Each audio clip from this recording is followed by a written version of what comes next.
So let's get the read on this. Does Jeff Bezos have a case? He's putting his own reputation out on the line and personal embarrassment that goes with it when he releases these pictures and texts. Now, keep in mind that the National Enquirer had already committed to doing a story and did release the story 2 days before he formally separated from his wife of 25 years. So they will argue that this was already kind of baked into the cake.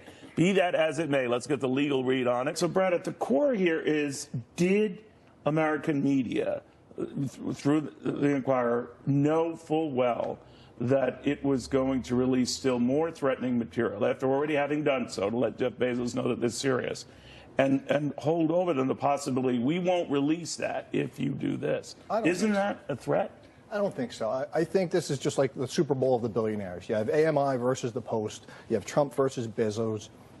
But if you look at what was communicated... The president is involved here then by that? Well, I mean, there's been comments back and forth between President Trump and the potential divorce of the Bezos. Well, do you think it leads to any government entity that might have been able to get their hands on these things? No. Well, that's a different issue. That would be a whole different... I think how they intercepted, if they intercepted these messages or these communications, very different. But the letter that was sent, I don't think rises to the level of extortion. Brad, you can help me with this. He said, of course, I don't want personal photos published, but I also don't want to participate in their well-known practice, referring to the Enquirer, of blackmail, political favors, political attacks, and corruption. A clear reference to David Pecker's association with the president. Sure.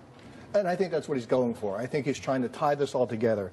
But the question is that's it a unlawful? leap there, right? That's a leap. It's all a leap. Everybody's assuming what was intended. AMI had the right to keep these pictures. They had the right to keep the pictures or publish them. Before these latest lawyer clarifications, AMI's attorney, John Fine, had said, we emphatically reject any assertion that that its reporting, referring to the Enquirer, was instigated, dictated, or influenced in any manner by external forces, political or otherwise. Clearly saying here, this didn't come from Trump. They went overboard to say that, didn't they?